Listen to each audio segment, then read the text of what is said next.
கவிஞர் எண்ணங்களே, எதிர்கை மோனைகளால் ஒழிக்கும் கவியை புகழுங்களே, காற்று பறக்கும் பளபள பட்டம் கவிஞர் மனமா பளபள பறக்கும்.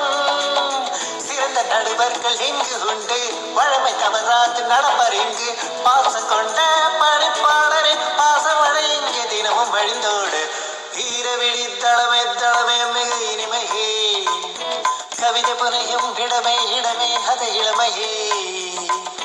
அகவி தினமதே கொண்டாடி மகிழுவோ, கவிதை வடித்திடு அடத்தைக்கும் துரத்துவோ. திறமைகளை வளர்க்கும் தளமும் அடைதுதான், ஈரவிழி தளமே தளமே மிக இனிமையே, கவிதை புனையும் இடமே இடமே அது இளமையே.